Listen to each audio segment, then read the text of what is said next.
In the year 2147, the human ship Endurance moved slowly through the dark edge of known space. Captain Daniel Harper stood on the bridge. He was a tall man from Texas, with calm blue eyes and short brown hair.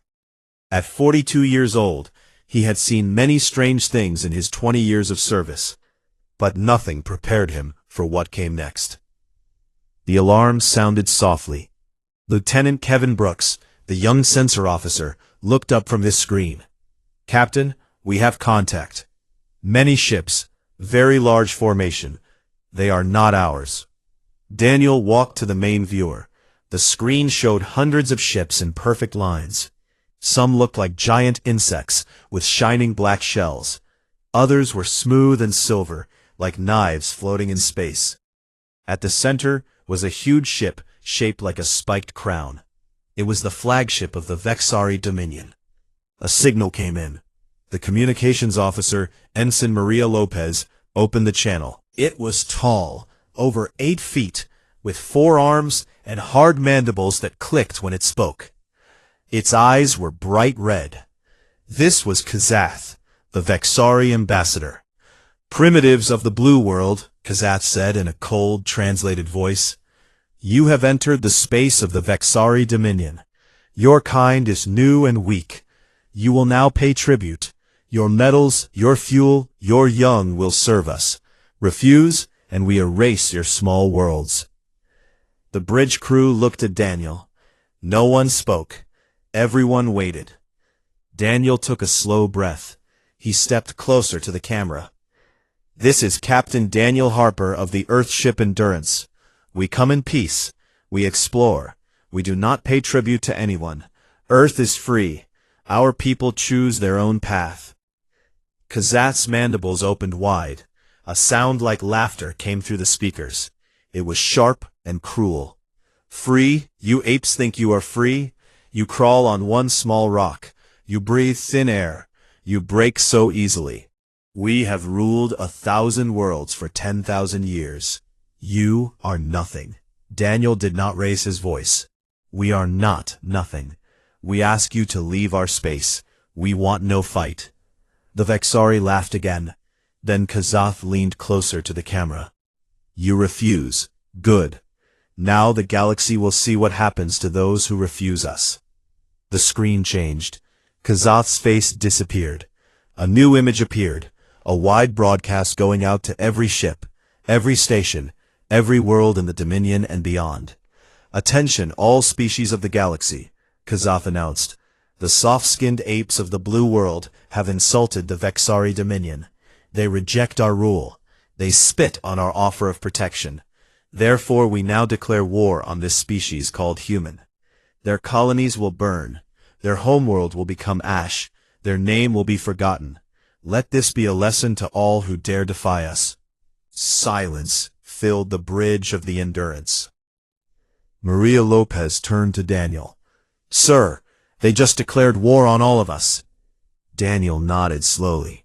"Yes, they did." He looked at his crew. Their faces showed worry, but not fear. They were trained for this. They knew what humans did when pushed. "Send a tight beam message to Earth Command," Daniel said. "Use priority code Omega.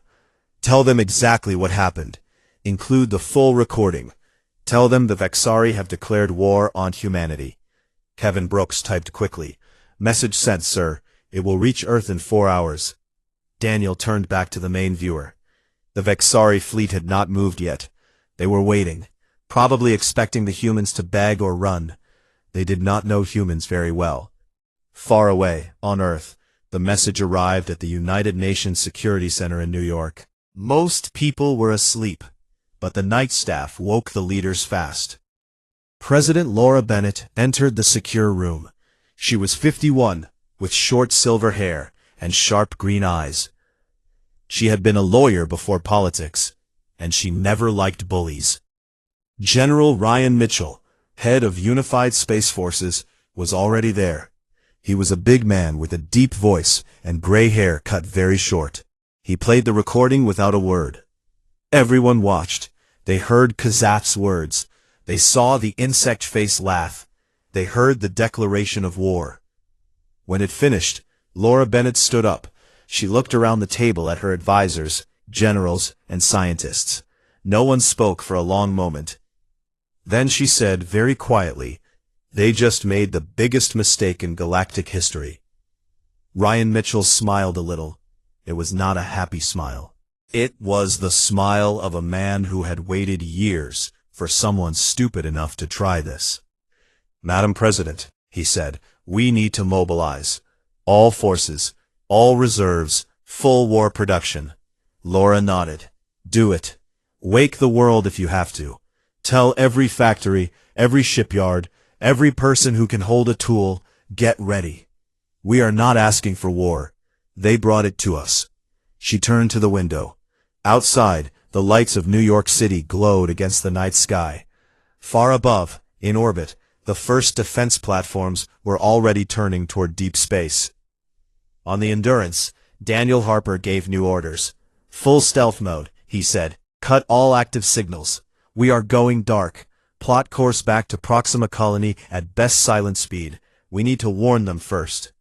The crew moved fast. Lights dimmed. Engines whispered. The ship slipped away like a shadow. Behind them, the Vexari fleet stayed in place. They thought the humans were running in fear. They were wrong. The humans were not running. They were getting ready. On Earth, people woke to emergency alerts. Phones buzzed. Screens lit up. News anchors spoke in calm voices, but their eyes were serious. "Citizens of Earth," the president's message began. "An alien force has declared war on our species. They believe we are weak. They believe we will fall quickly. They are wrong." In cities and towns, in factories and farms, people listened. Some were afraid. Many were angry. A few smiled the same hard smile General Mitchell had shown. Because deep down, every human knew something the Vexari did not. Humans did not break easily. Humans did not quit. And when someone threatened their home, their family, their future, humans fought. They fought smart. They fought dirty. They fought until the enemy begged for peace. Or until there was no enemy left. The Vexari thought they had declared war on a weak new species. They had declared war on the galaxy's most lethal hunters. Earth changed fast after the declaration. In one night, the world became one. Governments stopped arguing. Old enemies shook hands. Factories that made cars and phones now built guns, ships, and armor. People worked around the clock. No one complained. Everyone knew what was coming. President Laura Bennett spoke to the planet from the United Nations building. Her voice was calm but strong. "The Vexari think we are weak," she said. "They think we will run or beg. They are wrong. We will fight. We will win, because this is our home, and no one takes our home." In orbit, shipyards lit up like stars. Old designs came out of secret files. Ships made for long wars in deep space. Engines that could run for years. Weapons that hit hard and kept hitting. Humans had built these things quietly for decades, just in case. The first attack came on Proxima B. It was the closest human colony, only 4 light-years from Earth. The Vexari sent a big fleet, over 2,000 ships. They thought it would be easy. One quick strike to show power. Colonel Amanda Foster waited on the ground. She was 38, short and tough, with dark hair tied back. She led the defense force. Her soldiers were ready in bunkers, tunnels, and hidden positions. They did not have the biggest guns, but they had plans. In space, Commander Ethan Brooks flew a small stealth fighter. His squadron was called the Shadows. They were fast, quiet, and hard to see. Ethan was from California, 34 years old, with a quiet voice and quick mind. He knew how to wait. The Vexari fleet dropped out of faster-than-light travel near Proxima B. Their ships filled the sky like black clouds. Kazat's voice came over open channels again. "Surrender now, humans, or die." No one answered. The Vexari started their attack. Big energy beams shot toward the colony cities. Shields held for a few seconds. Then the first explosions came. But humans did not wait to to be hit. Ethan's shadows moved first. They slipped between the enemy ships like ghosts. Their weapons were railguns, simple metal slugs fired so fast they punched through shields like paper. Shields stopped energy. They did not stop fast metal. One by one, Vexari command ships lost power. Bridges exploded, engines died. The big fleet started to shake. On the ground, Amanda's forces let the first Vexari troops land. Dropships came down in hundreds. Tall insect soldiers stepped out, guns ready. They expected fear. They got traps. Humans had dug pits with sharp spikes. They used old explosives from mining. They played sounds, screams, animal roars, children crying, to make the aliens angry and confused. Vexari hated confusion. It made them slow. Amanda led from the front. She carried a heavy rifle and a short knife. When a Vexari soldier charged her position, she did not run. She waited until it was close, then fired straight into its face. The creature fell. She shot again. Her arm hurt from recoil, but she kept going. Her radio crackled. "Colonel, they are breaking through Sector 5. "Hold," she said. "Make them pay for every step." The Vexari pushed hard. They were strong. Their armor was thick. But they got tired fast. Humans did not. Humans could fight for hours, days if needed. They drank water, ate quick food, and kept moving. Adrenaline kept them sharp. In the air, Ethan's squadron hit again. They targeted the big carriers that held more troops. One carrier exploded in a bright flash. Pieces flew everywhere. Vexari pilots tried to chase the shadows, but the human ships were too small and too fast. They turned and vanished into the dark. After 6 hours, the Vexari started to pull back. Half their ships were gone. The ground troops were trapped. Many died. The rest ran to their dropships. Humans did not let them leave easy. Missiles followed them up. Amanda stood on a hill looking at the battlefield. Smoke rose from crashed ships. Dead Vexari lay everywhere. Her soldiers walked among them, checking for survivors. Some took prisoners. Most did not need to. She wiped blood from her face. It was not hers. "We held," she said to her second-in-command. The man nodded. "They lost more than we expected." "They lost everything," Amanda said. "This was just the start." In space, Ethan landed his fighter on a hidden carrier. His hands shook a little from the fight. He drank water and looked at the stars. "They thought we would break," he said to his co-pilot. The co-pilot laughed. "They don't know us yet." News of the battle spread fast. Vexari ships jumped away with damage. Survivors sent messages home. Panic started in the Dominion. On Earth, people watched the reports. Videos came in. Human soldiers fighting hand-to-hand. Ships exploding. Vexari running. No one cheered loud. They just worked harder. President Bennett met with General Ryan Mitchell in the war room. Screens showed the battle data. "They lost almost half their force," Ryan said, "in one fight, on our ground." Laura looked at the map. Red dots showed Vexari positions. Many were gone now. "They will come again," she said. "Bigger, angrier." Ryan nodded. "We will be ready." She turned to him. "Tell the fleet commanders, hit their supply lines next. Cut their food, their fuel, their ammo. Make them feel it." Ryan smiled. "Already ordered, Madam President." Out in space, more human ships left Earth orbit. They were not pretty. They were strong, built to last. Crews trained for years in simulators. Now, it was real. The Vexari High Council met in their shining palace on the homeworld. Kazath stood before the elders. His shell had new cracks from stress.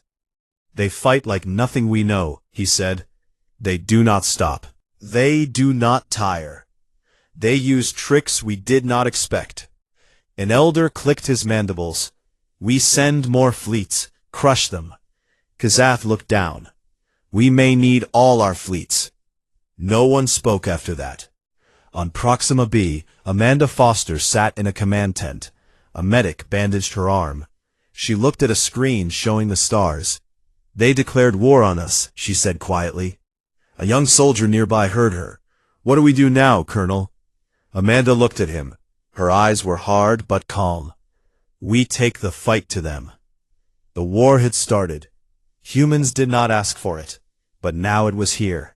The news of the defeat at Proxima B traveled fast through the galaxy. Ships carried messages from one star system to another. Stations picked up the signals. Soon, every important world in the Vexari Dominion knew. The humans had not just survived.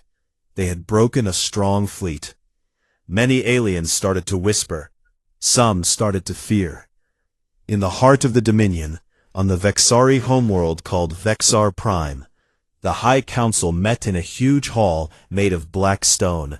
Tall pillars rose to a dark ceiling. Lights glowed red like angry eyes. Kazath stood in the center. His shell looked dull now. Cracks showed on his arms. The elders sat in a circle around him. They were old and wise, but today they looked worried. One elder spoke first. His voice was low and sharp. "You told us the humans were weak. You said one battle would end them. Now half our ships are gone. Our soldiers run from apes." Kazath clicked his mandibles. "They fight dirty. They hide. They strike and vanish. They do not follow our rules of war." Another elder leaned forward. "There are old stories, from before our time. Species we wiped out long ago spoke of a blue world. They said, 'Beware the persistence hunters. They chase prey for days. They do not stop. They do not tire. They kill not for food, but because the prey runs.' We thought those were just tales." Kazath looked down. "I did not believe them." The elders were quiet for a moment. Then one said, "Send scholars. Study the humans. Find their weakness." On Earth, Dr. Olivia Grant worked in a secret lab under the Rocky Mountains. She was 45, with curly brown hair and glasses that slid down her nose. She studied captured Vexari bodies and machines. Her team cut open the insect soldiers. They looked at their hearts, lungs, and brains. After 3 days, Olivia called General Ryan Mitchell. He came to the lab fast. "Look at this," she said. It showed a Vexari heart beating slow. Their bodies are built for quick fights, short bursts of power. After that, they need rest, food, sleep. If the fight lasts too long, they slow down, they shake, they make mistakes. Ryan crossed his arms. "And humans?" Olivia smiled a little. "We are different. Our ancestors chased animals across hot plains for hours, sometimes days. We sweat to stay cool. Our muscles keep going. Our minds stay sharp, even when tired. We feel pain, but we push through it. Adrenaline helps us. Training helps us. Anger helps us." She showed another image, a graph. The Vexari line dropped fast after 2 hours. The human line stayed high much longer. "So they tire. We do not," Ryan said. "Not as fast," Olivia answered. "Give us time, and we win." Ryan nodded. "Good. We use that." That same day, President Laura Bennett made a new broadcast. It went out on every open channel the galaxy could hear. Stations played it. Even Vexari worlds saw it. Laura stood in front of the Earth flag. Her face was calm. Her voice was clear. "You declared war on us," she said. "We accept. But hear this. We do not fight for power. We do not fight for land. We fight because you came to our home. You threatened our children, our families, our future. You made a choice. Now we make ours. We will not stop. We will not run. We will come for you, and we finish what we start." The message ended. Silence followed across many worlds.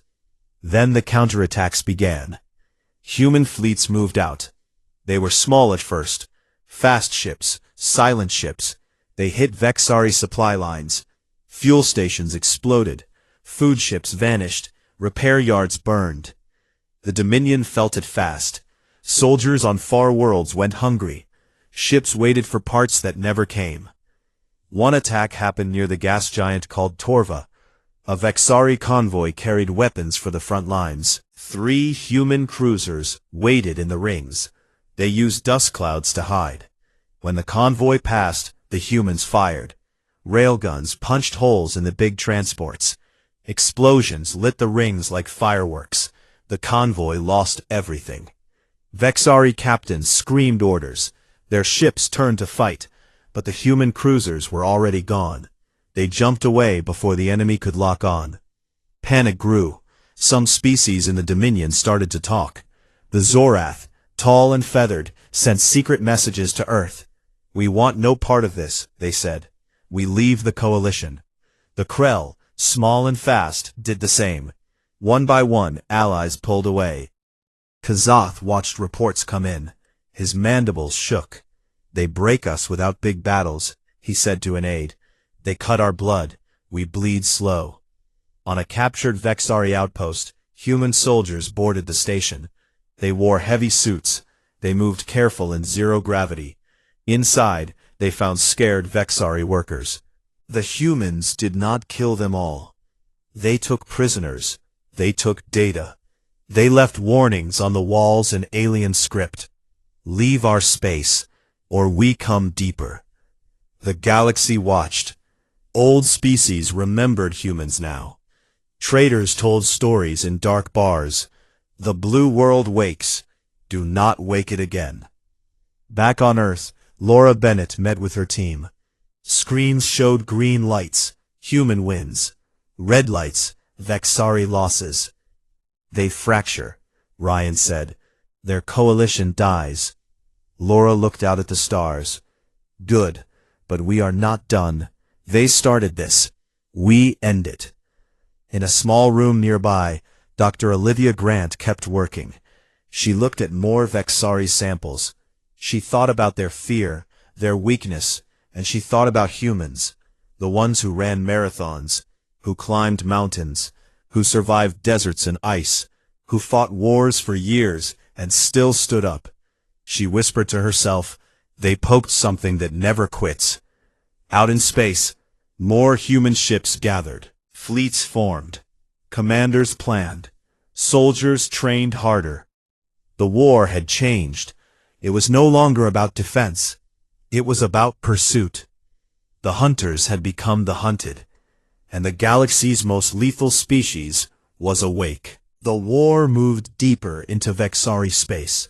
Human fleets grew stronger every day. New ships came from Earth yards. Old ones got repairs and upgrades fast. Crews learned from each fight. They got better. They got meaner. Admiral Nathan Cole led the main human armada.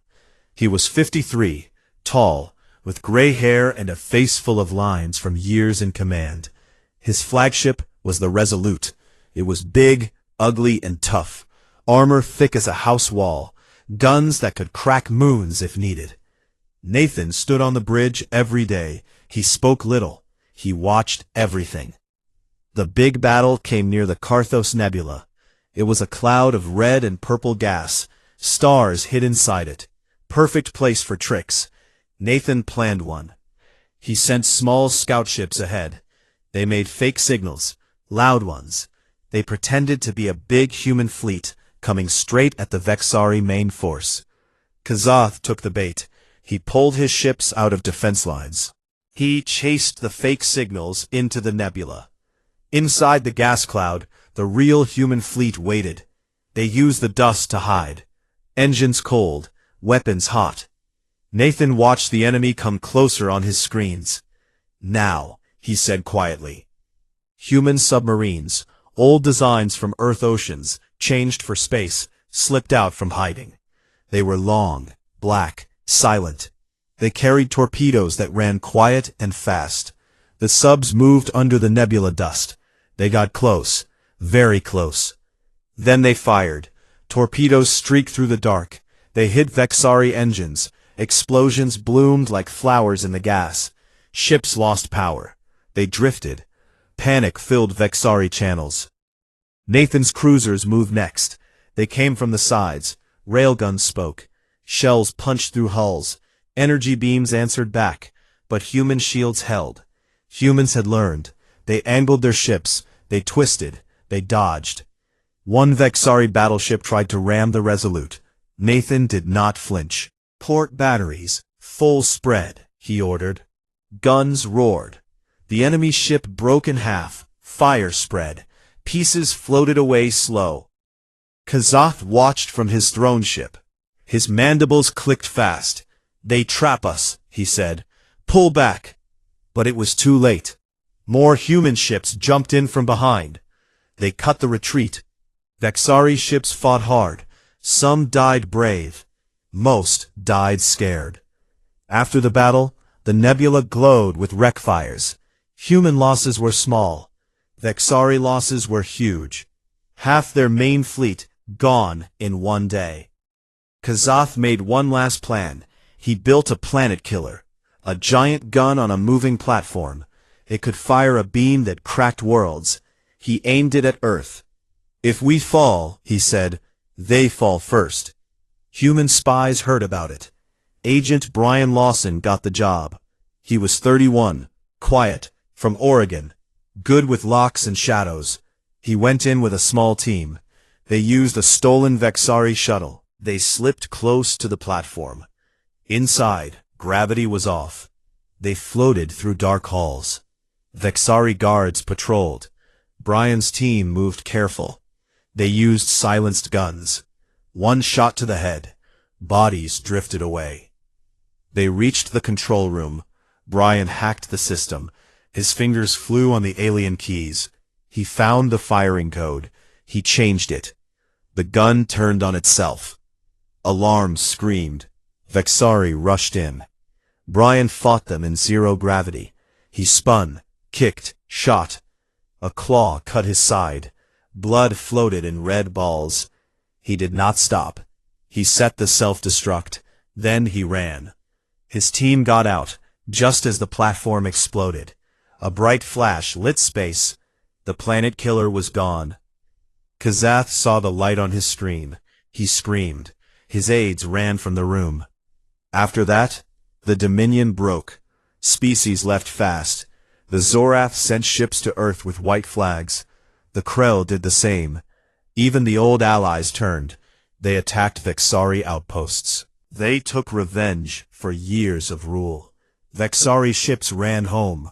Some surrendered. Some fought to the last. Human fleets chased them. No mercy, no rest. On a small moon near Vexar Prime, Brian Lawson got patched up. A medic sewed his cut. He looked at the stars. "You okay?" the medic asked. Brian nodded. "Just a scratch. We stopped the big one." The medic smiled. "You saved Earth." Brian looked away. "We all did." Back on the Resolute, Nathan Cole got reports. The Vexari home fleet was small now. Weak. Scared. He called his captains. "We go in," he said. "We end this." The armada moved forward. Ships in tight lines. Guns ready. Kazath waited on his world. He stood in the great hall. Guards around him. His shell cracked more. His eyes dull. A messenger came. "They come. All their ships." Kazath clicked once.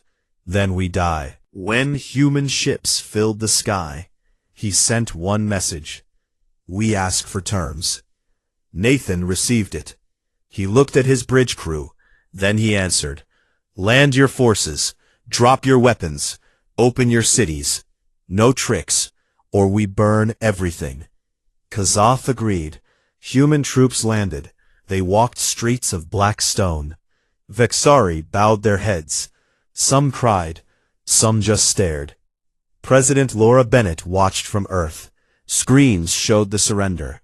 She turned to General Ryan Mitchell. "It's over." Ryan shook his head. "Not yet. We make sure they never try again." Laura nodded. "Send the terms. Heavy ones. They pay, they disarm, they stay in their space, and they remember." The armistice papers were signed on the Resolute. Kazath put his mark with shaking claws. Nathan stood tall. No smile, no anger, just calm. You started this, Nathan said. We finish it. Kazath looked up. Why are you so strong? Because we choose to be. The war ended. Not with cheers, not with parades, with quiet steps. Humans walked away from the broken dominion. They left warnings in every language. The galaxy listened. No one wanted to test the humans again. The Vexari homeworld looked different now. Black stone cities had cracks. Tall towers leaned. Smoke rose from many places. Human ships filled the sky in quiet lines. They did not fire. They waited. On the ground, a small team walked through the main square. Captain Daniel Harper led them. He wore his uniform, clean but worn from many fights. His boots made soft sounds on the broken stone. Behind him came soldiers with rifles ready, but lowered. They did not shout. They did not run. They just walked. Kazath waited at the steps of the great hall. Chains held his forearms. Guards stood near him, but they looked small now. His red eyes were dull. His mandibles hung low. He had lost much weight. His shell showed deep scars. Daniel stopped a few steps away. He looked at the tall creature. No anger in his face. No smile. Just calm. Kazath spoke first. His voice came out weak. Why, he asked. Why are you so lethal? We ruled for 10,000 years. We broke strong species. We took worlds, but you ended us in months. Daniel thought for a moment. He looked up at the sky, where Earth ships waited, then back at Kazath. We did not start as killers, Daniel said. Long ago, on our world, we were hunters, not the fastest, not the strongest, but we could run. We could chase. A deer could outrun us for a short time, but we kept going. Hours, days if needed. The animal got tired, we did not. We followed tracks. We waited at waterholes. We wore it down until it could not run anymore. Kazath clicked once. A small sound. Daniel went on. Later we built ships of wood. We crossed big oceans. Storms tried to sink us. We tied ropes. We pumped water. We kept sailing. When food ran out, we ate leather. We drank rain. We did not quit. He paused. Then ice came. Big sheets of ice covered lands. We moved. We hunted in snow. We made clothes from animal skins. We survived cold that would kill others. Kazath listened. His eyes opened wider. We fought sickness, Daniel said. Plagues took millions. We found ways to fight back. We made medicine. We washed hands. We learned. He looked straight at Kazath. We fought our own wars, brother against brother. We built bombs. We flew planes into fire. We lost cities. We lost people. But we kept going. We rebuilt. We learned. We got better. Daniel took one step closer. You came to our home. You said we were weak. You said we would break. You did not know. We do not break easy. When someone threatens our children, our homes, our future, we become something else. We become persistent. We become unstoppable. Kazath lowered his head. We were wrong. Daniel nodded. Yes, you were. Far away on Earth, President Laura Bennett sat in her office.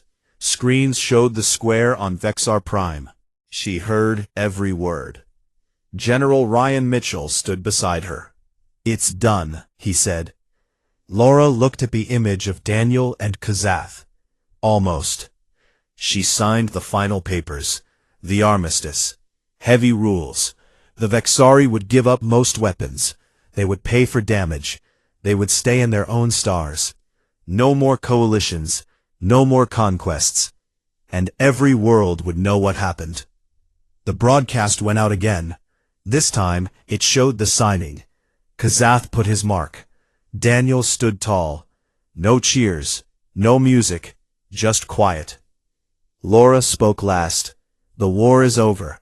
We did not want it, but when it came, we ended it. Let this be a lesson. Do not wake what sleeps. Do not threaten what protects its own. The message reached every corner of the galaxy. Old empires listened. New ones watched. Traders told the story in every port. The blue world, do not touch it. Years passed. Humans went back to their lives. Some returned to farms, some to cities, some to schools. But the ships stayed ready. The yards kept building, just in case. Daniel Harper retired to a small house by a lake in Texas. He fished. He read books. Sometimes children came to ask questions. "Captain," one boy said, "were you scared?" Daniel looked at the water. "Yes, every day. But fear does not stop us. It sharpens us." The boy nodded. "And the aliens?" Daniel smiled a little. They learned. On Vexar Prime, Kazath lived in a small room. No chains now. But he never left. He wrote stories. He told young Vexari, "Do not repeat our mistake. Respect strength, especially quiet strength." The galaxy changed. Trade grew. Species talked more, fought less. Humans joined councils. They spoke soft. They listened. But everyone knew. Behind the calm eyes, behind the simple words, was something old. Something from plains and oceans and ice. Something that chased. Something that endured. And no one wanted to see it again. One night, Daniel stood on his porch. Stars filled the sky. He thought of the endurance, of Proxima b, of the nebula, of the platform that almost killed Earth. He whispered to the dark, "You just declared war against the galaxy's most lethal species." He smiled, small, tired, proud. Then he went inside, closed the door. The stars kept shining, and humanity kept watching, ready, always ready.